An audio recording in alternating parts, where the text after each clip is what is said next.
Welcome to the Intentional Health for Women podcast. I'm your host, Garrett GQ Query. This podcast is dedicated to developing intentional health for women. Former 400-pound fat man turned health and fitness professional, specializing in women's health. In this podcast, you will find over a decade of experience in the health and fitness industry, serving women to become their most intentional self through strength training, nutrition, and lifestyle practices. Each week, we will dive into a variety of different topics, ranging from interviews with women leading the way in the health and fitness industry, client case studies throughout the years, myth busting, social media trends, female hormones, gut health, and so much more. We are not normal. We are intentional. Welcome. Thank you. I'm happy to be here. Welcome to another episode of the Intentional Health for Women podcast. I'm your host, Garrett GQ Query, and I'm joined today by Kelsey. Hello. Kelsey, welcome. Thank you. Yeah, absolutely. The internet is extremely powerful. I was at Silverback Summit a month ago.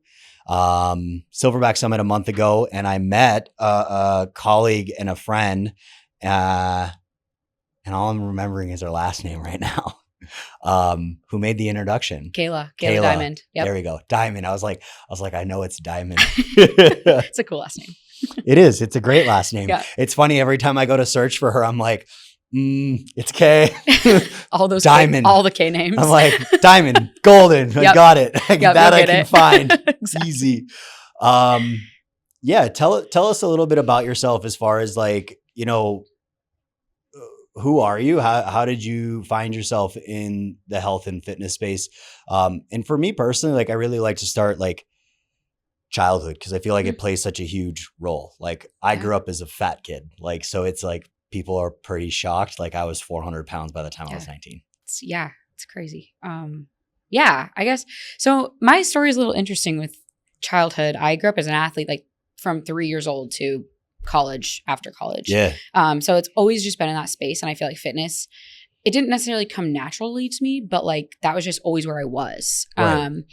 And like my parents were great. They kept us super active. They're awesome. And I feel like I was just always in activity. But when I went to college, I was like, I'm going to be a physical therapist. And I was in like sports med classes in high school. And I remember one day we had to touch feet and the guy's foot that I had to touch was super sweaty and he actually had a sprained ankle. And I was like, I can't do physical therapy. Like I will not be a physical therapist. And that was like the end of that for me.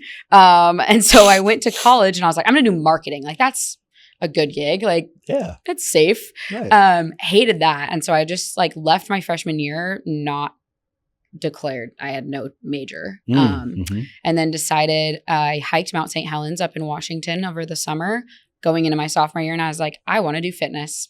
No idea why that came to me. And then I was like, why did I even go to college? Like, I don't need college degree for this, but I have it. So that's cool. So yeah, I think that my journey really to being a coach came from being an athlete, and it just like seemed natural to me. Like I just always loved movement. I think a little bit, my grandma was pretty obese and ended up dying when she was she must have been like 60, 62. Okay.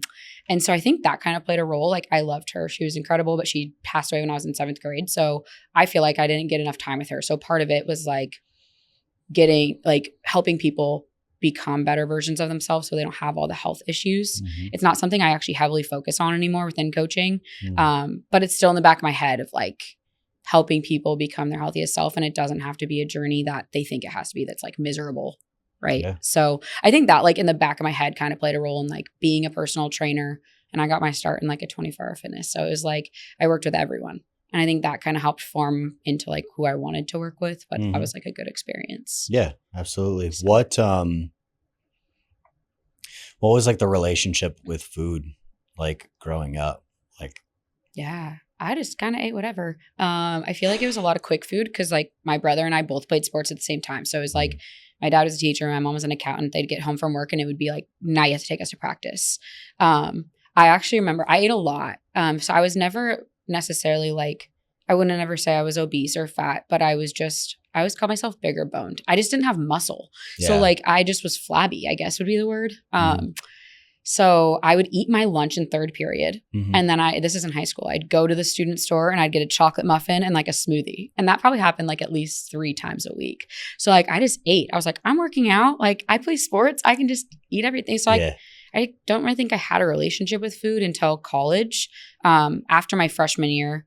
And again, like I was never huge, right? Like I was just didn't have muscle. And that's like what I try to ingrain in people now. And I think it was this moment. My college coach was like, if you want to be the starting libero next season, you need to lose weight. And like no one had ever told me that before. I was always like jumped high, quick. I was a hard worker. And so to hear that, I was like, what? Like that's not something I've ever been told. So I went home and I was like, bet, like, I'm going to do this. Lost like 20 pounds on Advocare, like a 21-day challenge, 24-day challenge, whatever it was. And that was my first experience at truly dieting. Never really even thought about a protein before. Like in college, I hated the student meals, cafeteria. I like lived off like just a bowl of quinoa and like cereal for breakfast because I hated the food. It like gave me stomach aches. So like I was actually pretty underfueled like towards the end of my freshman year. It was kind of the opposite experience. Like a lot of people gain weight because the food's so good. Like ours was so bad. So like I just didn't really eat. And I think then I lost all this weight. And then sophomore season tore my ACL for the first time. So that was like a big takeaway for me of like, wow, I had all this great weight loss, but I also lost a ton of muscle in the process. Like my ligaments, joints, tendons all weakened just in a small like summer period. And then now I'm having surgery on my knee for the first time. So that was a big formative thing for me. Like, and I don't sometimes forget to give it credit. And I think I really forgot to give it credit until I tore my ACL the second time. I was like, wow, nutrition plays like a huge role in everything we do. It's crazy. Yeah. Yeah. The biggest thing. So, something you may or may not be familiar with was identified back in the 60s, with the gymnastics team is relative energy deficiency syndrome. So essentially for especially someone like yourself, lifetime athlete. Yeah. Right. Lifetime. It doesn't sound like there was necessarily a negative relationship with food, like growing up, like it was just kind of, it was what it was. Your parents did the best that they could with the knowledge that they had. They fed you, etc. Right. But over the years, it's just, it's compounding. And like relative energy deficiency syndrome isn't just like a lack of energy, AKA food, but a lack of nutrients. And those things just compound year over year over year over year until you reach a point where, okay, coach says, hey, you need to lose weight. And all you did was you followed a program, right? You jump into Advocare, you follow a program, most likely, maybe you're eating more protein than you used to, maybe. Sure. But what are we starving our bodies of? Nutrients. Yep. And you find yourself tearing your ACL. Yeah. Walk me through that. Like tear your ACL. What does that like look like mentally, emotionally, and how did that shift who you are today? Yeah. I think it's everything of who I am today. Like you were saying, I never really thought about food or protein or any of that stuff. And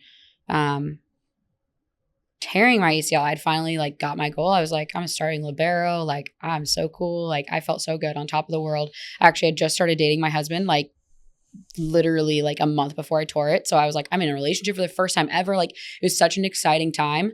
And then I tore it and I knew immediately. Like, I just looked up at my teammates that were looking up at, like down at me on the floor. I'm like, I just tore my ACL.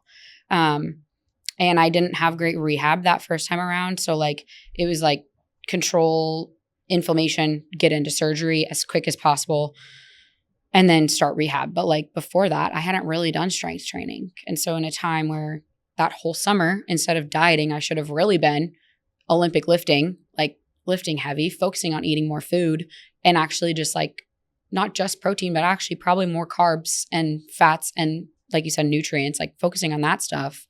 I was focused on the complete wrong things. And so that actually was what really formed me into a coach, I feel like. I obviously went through a lot more dieting phases after that. Like after my ACL, I like still was doing crazy diets and trying to make Advocare work, and then doing like crazy diets to look good on vacation in Hawaii for whatever reason. I don't know.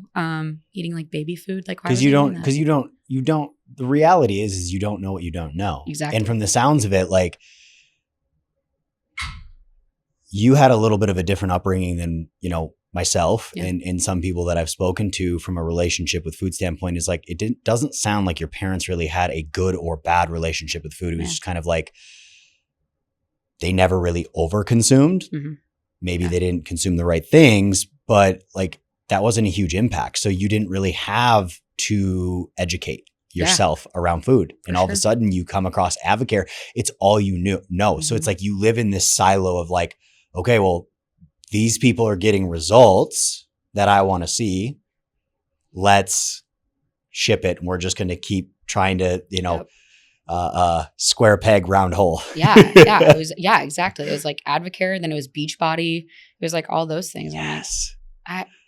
It's wild to me how much stuff is out there, but exactly. You don't know what you don't know. And it wasn't until I got a nutrition cert in like 2019, which was 5 years after I tore my ACL for the first time, that I actually started to learn like, wow, this stuff matters like so much. Maybe it was like 2018. I'm not sure what year it was, but it was like, oh, wow. Like it's more than just protein that matters. It's more than just eating 1,500 calories and like constantly striving for the deficit, which is what I find so many people that mistake they make is, I know you run into it too, is just constantly striving for a caloric deficit. And it's like, there's no other goal in fitness other than I need to be smaller, where we can focus on other things. We can focus on strength and performance. And I feel like that was what more so I think tearing my ACL the second time I started to focus on. Like the first time I was in college and I was like, I just want to play volleyball again. Like I don't care about my career. I didn't think it was nutrition at that time. But the second time was when I was really like, I can't keep focusing on weight loss as my main focus. Like there has to be more for people to care about than just, obviously weight loss is necessary for you. Like it was necessary. And like for a lot of people it is necessary. But I think when you get to a point where like trying to lose that same 10 pounds again, it's like meaningless. It's like, no, you have to want more. Like, how do you want to feel? How do you want to perform? Like what life aspirations you have? And that stuff matters. Like when you really realize the weight on the scale is just arbitrary, like that's such an important thing. Like, I think that's super important. Like a point to touch on is like, if you're at a point in your life where you have the quote unquote last 10 to 15, right? And hey, maybe you have 30. So maybe you do need to drop 15. Sure. But then it's always the chase for more. And like sometimes that's where we find resistance. If you have the last 10 to 15 and you've been circling that drain, so to speak, for 3 to 5 years or most of your adult life, it's really time to step back, reconsider goals. And this is something that comes up a lot on this show. And I talk about it all the time is like most people, not just women, but men too, need to spend an entire year at maintenance calories, learn how to eat, learn how to train hard, like actually train hard. Because the majority of you that think you're training hard, you're not. I'm sorry. Learn how to actually train hard, and you will be absolutely astonished at what comes out the other side in the year, not just from a physical standpoint, but like mental, emotional, sleep quality. Because something recently that I came across that it makes a lot of sense as soon as I read it was, especially for women, protein consumption will make your nervous system feel safe. Fun fact. Yeah. Which wasn't, I was like, oh, that makes sense. For sure. Yeah. Having enough amino acids, and, right. Makes sense.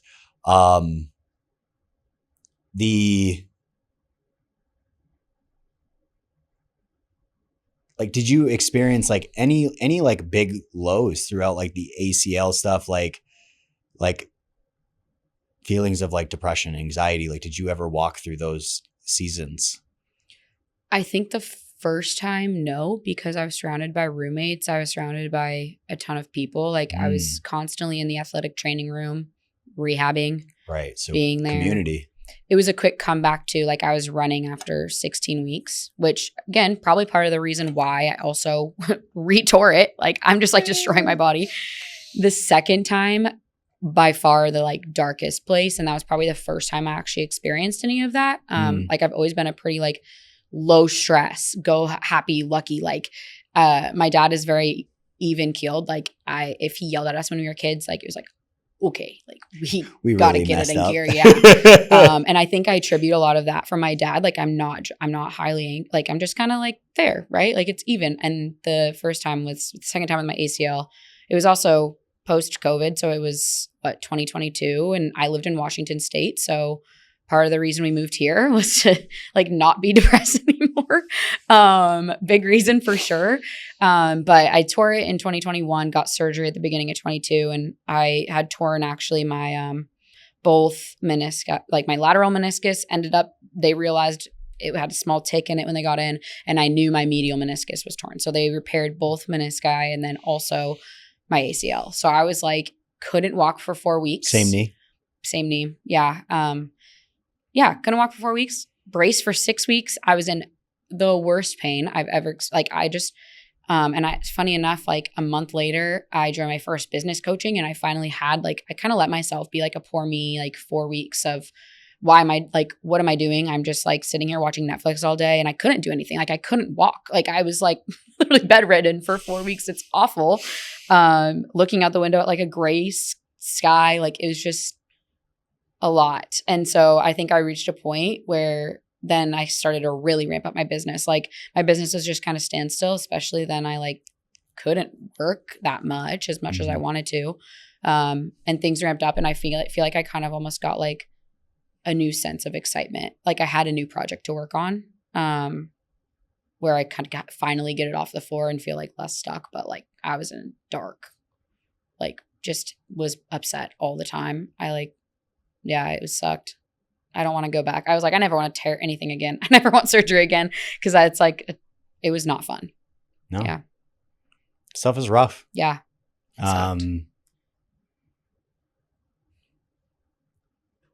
Doing a little like research, like walking through some of your stories, like, you know, and now kind of hearing more details behind that, like you've made quite the transformation over the last 4 years, right? Yeah. What's some of the biggest differences, like 2020, 2024, like, what is that? Like, what has been some of because at the end of the day, I feel like it's really not that big of changes, which can be impactful for people to hear about, is like, hey, these are the things that I'm doing differently, but like realistically, hey, they're not that big of things, but compounded over time. Yeah. Here we are. Yeah. Yeah. That's a crazy thing to think about because I feel like I was a totally different person. Like getting out of college, I graduated in 2017, went straight to work for my college for like 6 months and then moved home and got a job at a gym. Started working at Orange Theory. And I was like, I'm just going to build my like career at Orange Theory. Like both my parents my dad's a teacher, my mom's an accountant. They just grew up very steady and like made something of like their upbringing and was super inspirational, had very steady careers their whole life. And I like was working at Orange Theory and I was like, I didn't hate it. I was going to be a head coach and then I was going to be a regional head coach and then COVID hit. And I was like collecting my unemployment, like, what am I going to do? This gym won't open back up. Like I don't have a job. Yeah. And so I think my biggest thing, it wasn't necessarily anything different from movement and nutrition. Like I feel like in 2020, I had that pretty locked in. Minus when lockdown hit, I was definitely drinking more alcohol than normal and like just didn't care. I was like, well, we're locked up. Like, what am I going to do? Like, has nothing to do. But then I feel like when I really started to ramp up my business, it was like, wow, I want more out of my life than just being like employed by someone. And that I think was the biggest transformation because had COVID not happened, and obviously that time sucked. Also, I am like really thankful for it because it like got me here. I'm not sure if I ever would have moved to Arizona, but like we love it. I don't think we'll ever leave. And it's like that mixed with realizing like I don't like to answer to people.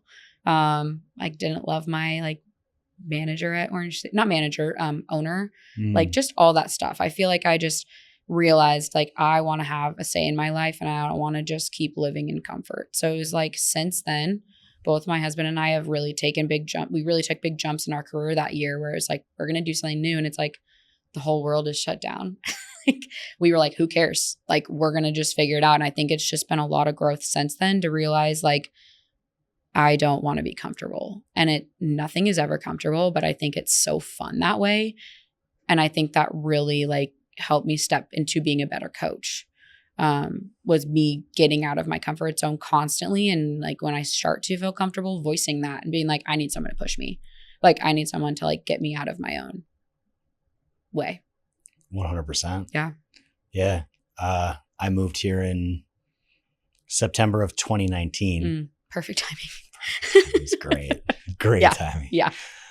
No business moving here. Broke. Yeah. And as we all know, world shut down March of 2020.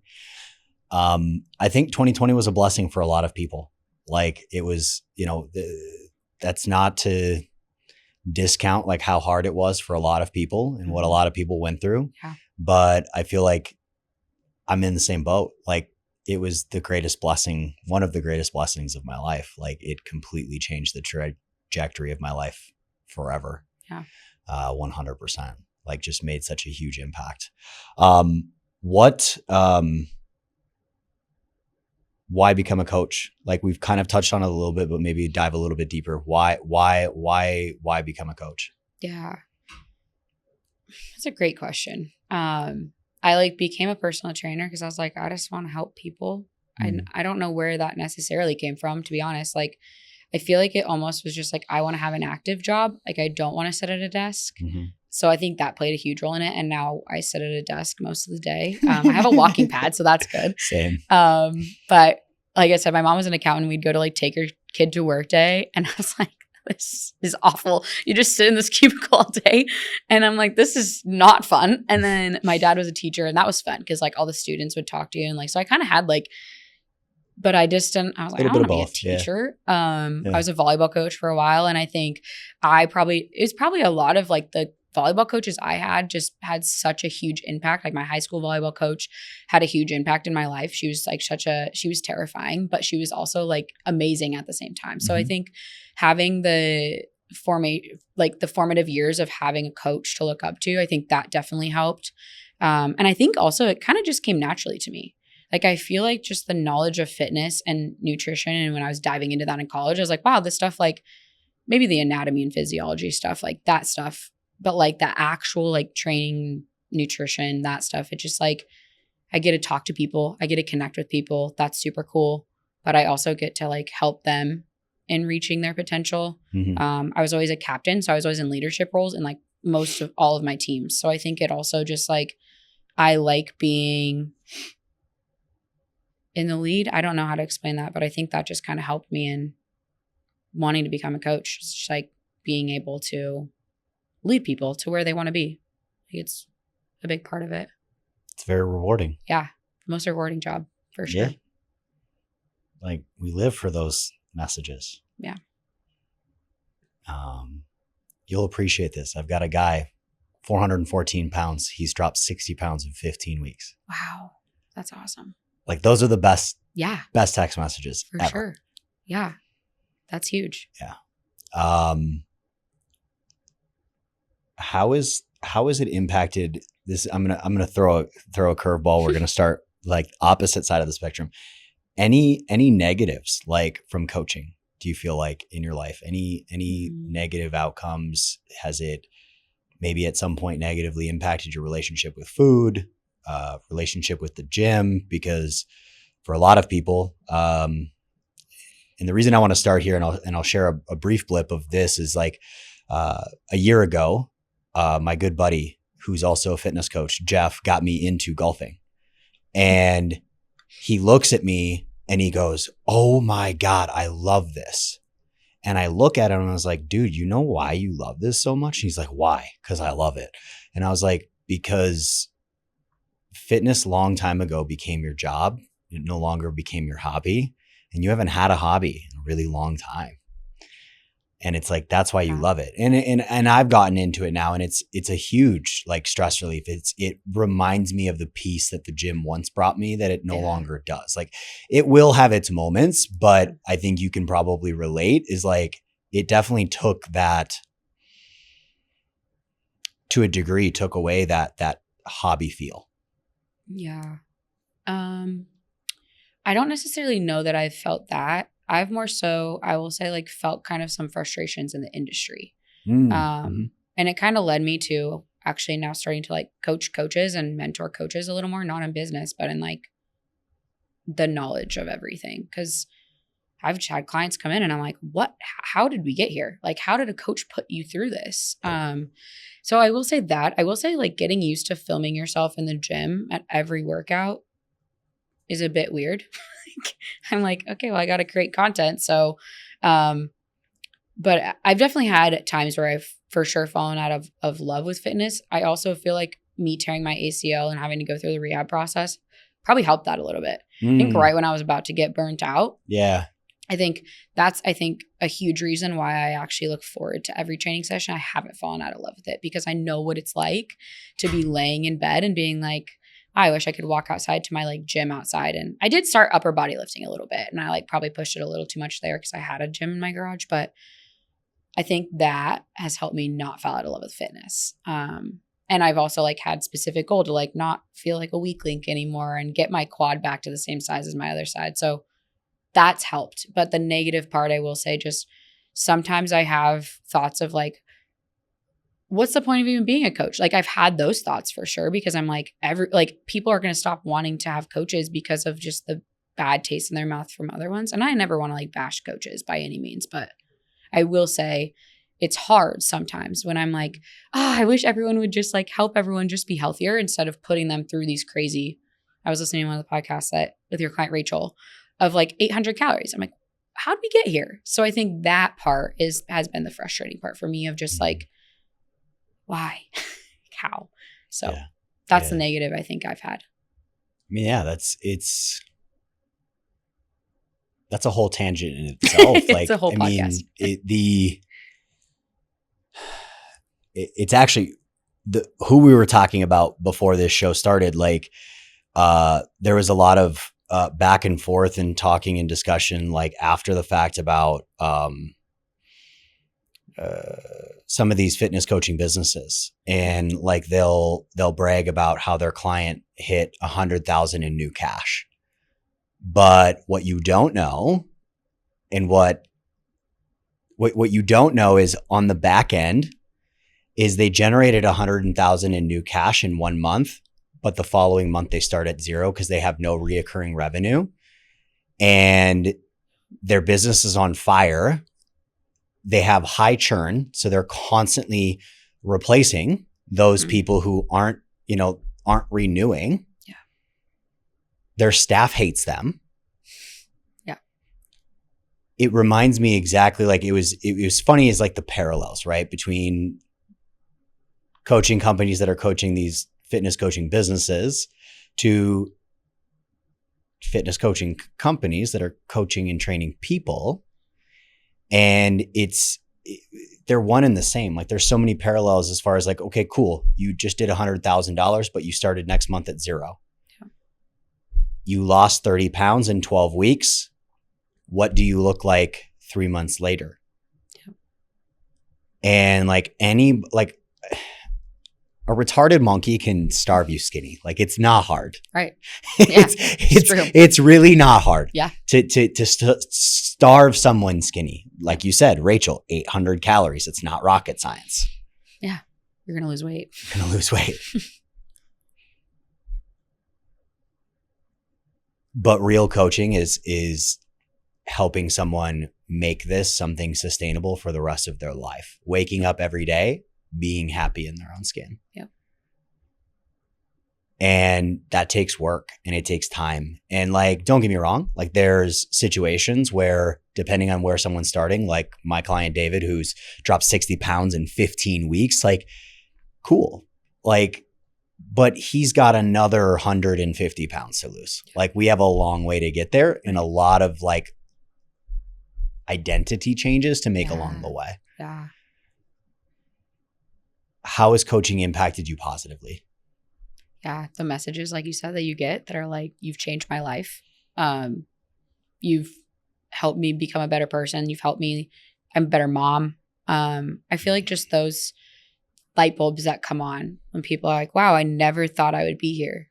And like actually staying consistent with my fitness or becoming the example for my kids. Cause we hear that a lot with parents that are coming into fitness coaching of, I want to be the example for my kids. And I'm like, what does that look like though? Like, are you like really showing up for them and yourself? And I think just when people like, you realize how much of an impact you truly have. Like I had one of my clients' husbands like comes to like calls with her, which I think is so awesome. He's like her accountability partner. He's like, well, I want to hear what you're saying to her so I can hold her accountable. And I'm like, hell yeah. Like that's super cool. Like you guys have that accountability. But he like messaged me and he was like, hey, I just want you to know how much of an impact you've had. Like because of you, you're not just changing my wife's life or my life. We have friends who come to the gym with us now. And we have like a group of 8 people who are all making a change in their life because you're coaching Sarah. And I'm like, that is sick. Like that is so cool. And I think that's part of, we do see all these, fitness business coaches like add, all these clients to your roster and add a bunch. And I'm like, I do want to provide a high quality level coaching. I do want to add a ton of clients to my roster and my coaches rosters because that means we're making an impact in so many more people's lives. And just one person you can impact can change 10 other people. And it's just like a trickle down effect of like just creating an overall healthier world, which is why I coach still. And also why I feel like we need we don't have like the coaching world isn't diluted. It's just, we need more quality, good coaches because that like trickle down effect, like imagine the world we'd have if everyone had a fitness coach or like even just like 10% of the population had a really good fitness coach, like we would have no health issues, like hypothetically speaking. So I think that's like the positive part is just knowing like, wow, the things I'm saying to my clients, it's not just for them. Like it's for their families, their friends, their coworkers. Like it just changes the world. Yeah. And then we know like at the end of the day, like for me, my parents, they knew all the right things, right? But they didn't lead by example. So of course, what did I do? Listen, monkey see, monkey do. And so I grew up overweight. And so I think it's such a huge, important factor to like focus on is like the impact that we are having on our client's life is impacting the next generation. And we're going to have slowly but surely, we're going to have a generation of women who are no longer chasing skinny. They're chasing strong. Yep. And in turn, guess what? Like they're going to have the aesthetic that they want. They're not going to be afraid of food, which is, the primary goal of this podcast is hopefully get in some people's ears and just let them know like, hey, we don't like chasing skinny ain't it anymore. Yep. It's so last year. Yeah. It's not as fulfilling as you think it is. No, because it just doesn't feel good. Like it doesn't feel good. It doesn't feel good to not be fueled. A statement that I pulled from somewhere amongst my research is, I'm not going to validate your excuses. Elaborate. Yeah. I think that, again, going back to my ACL tear, I think that really like was a big formative piece for me. You get into coaching and clients will say, oh, well, this happened and this happened and this happened. And I'm definitely not the coach who's going to like reprimand you, but it's just like, so those actions, like how'd they make you feel? Like you probably felt like crap, like doing, whatever, missing your workout for no reason. It was cold outside. I'm like, okay. Like I still hit my steps when it's 120 degrees outside. Like, I mean, there's like just non-negotiables. And so I think a lot of, I think actually it happened a lot in 2020 was people just lost their health and people lost like sight of a lot of things because they could make excuses. Like they were validated back then because the gym wasn't there. Like you weren't seeing people. So it was like, well, I'll just, hang out. Like I won't do anything. And so I think we get comfortable and we get in our own heads of, oh, I'll just push it off to tomorrow. I'll just push it off to tomorrow. And it's like, why? Like hold yourself to a higher standard. And again, I like to find a fine balance. I think I know when clients maybe need a little bit of gentle coaching and grace. Grace when things aren't going awry. But like, there's clients will just say, "Oh, I just didn't do it." And I'm like, "Why? Like, and why are we here?" Right? Yeah, exactly. Why are you paying me at this point? So I think people do need a healthy balance of that, and especially if they don't necessarily have a support system at home. Because I think a lot of what happens is people, whether they're in relationships or it's their parents, they've just been validated so much to be like, it's okay. Or like friend groups, like, oh, just do it this one time, it's fine. Or like, hey, and then it's like every week you're going out to eat and you're binge drinking. And it's like, maybe that's not your friend group. Like they're validating your excuses. Like you want to be healthy. You don't want to feel bloated anymore, but yet you're doing these actions on the weekends. And I like to have a good time. Like I will go have a couple of drinks, eat out. Like I'm not against it. But like when you're doing that every Friday, Saturday, you wake up Sunday feeling like crap. And then you like go at it again. And it's this constant circle. Like I think that is being validated by who you're with. And I'm like, hey, you want to be a muscle mommy. Like you want to gain strength. Like that doesn't come from those actions every week. And so I think you sometimes do need like a swift kick in the butt to be like, hey, like get it together. Yeah. What are we doing? There's a book that it was recommended to me. It's called Bumpers. And the first chapter he talks about, and it's like, I did 75 hard to start this year. And for me, it was purely the mental side. Like I've dieted for photo shoots. Like I don't need 75 hard to put me through a diet. Sure. I was not using it. That was a byproduct of my actions from it. But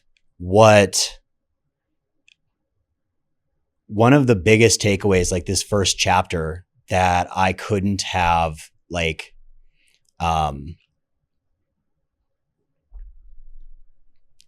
couldn't have like gathered, like said it any better than this chapter put it, was like anxiety and depression lie in between who you say you are and what your actions are. Yeah. And the smaller you can make that gap, the more free you're going to feel. Right? So like when we are dealing with those clients, it's how much can we close that gap? Yeah. Yeah. I think it's just a lot of like feeling unattainable. Like people feel like they're never going to get there. They're never going to get to that point. It's like, well, that's because you keep making excuses for yourself. Like you just have to take that jump. It's like, just what happens if you just try? What happens if you just try to have more like structure or more discipline? Yeah. And it doesn't mean that your whole life is like very strict. Like you go to the gym every day at 4 a.m. Like it doesn't mean that has to be the case, right? But it's like find a routine that works for you and know that your actions have to meet where you want to be, or you're never going to get to where you want to be. Yeah. So it's like another way it was like recently explained is like, what is your rolling average? What's your floor? What's your ceiling? What's your rolling average? And how do you keep that rolling average in between that floor and ceiling and not over index one way or the other too far? Yeah, that's good.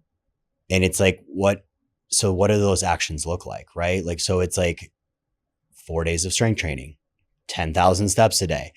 And it's, if you miss 1 day of 10,000 steps, like you get 8, it's not going to kill you. You miss 1 training session or 2 training sessions out of 24 in a month, right? Like not a huge deal. What's your rolling average? It's when we go to extremes and over index one way or another, that's when we run into massive problems. Yep.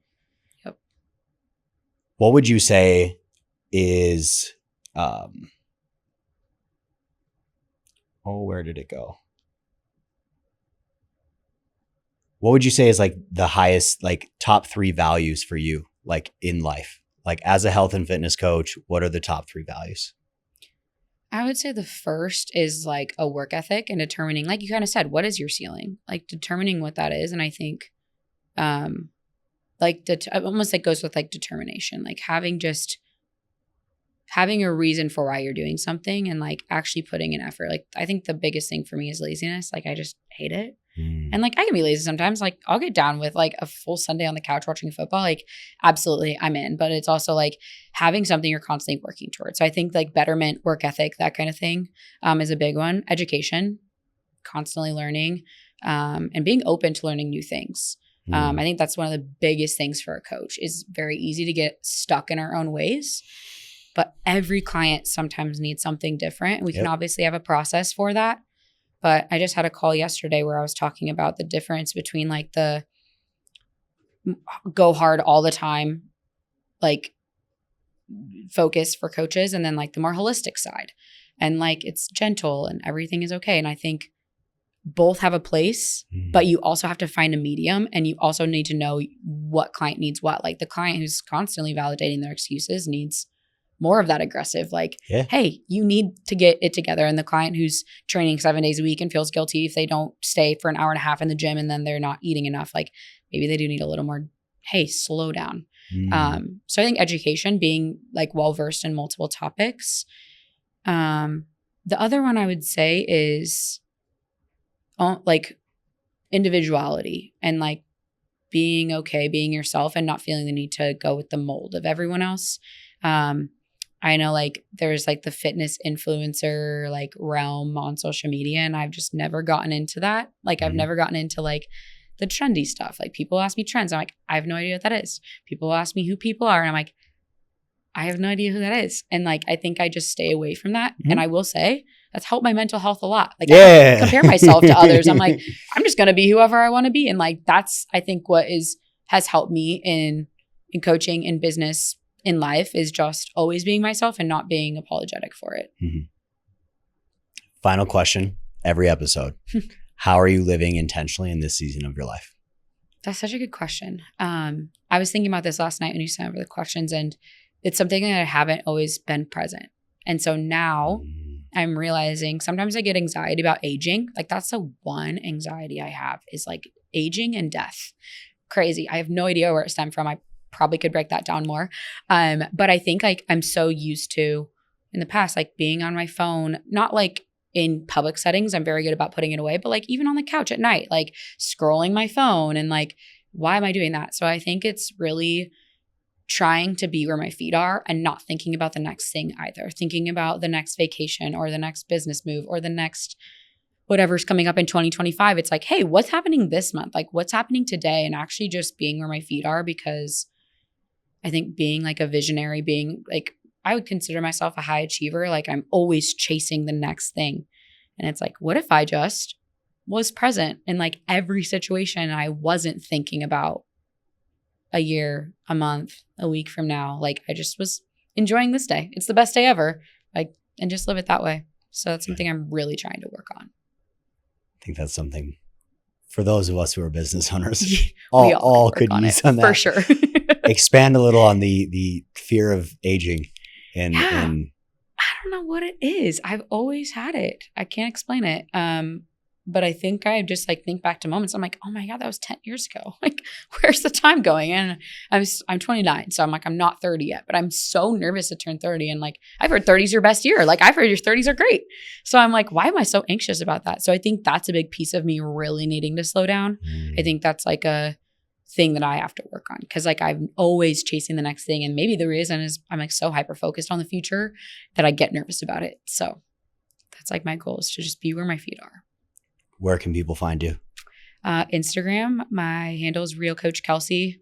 I'm working on improving my YouTube, and I believe it's Real Coach Kelsey as well. I rebranded from Kelsey Fit, so I'm trying to remember but I'm mostly on Instagram. Like that's where I spend most of my time. So awesome. Well, It's been an honor. Pleasure. Yes, thank you for having so much. me. It was awesome. Absolutely. If this episode brought you value, please subscribe, share with a friend, and leave us a review. We are not normal. We are intentional.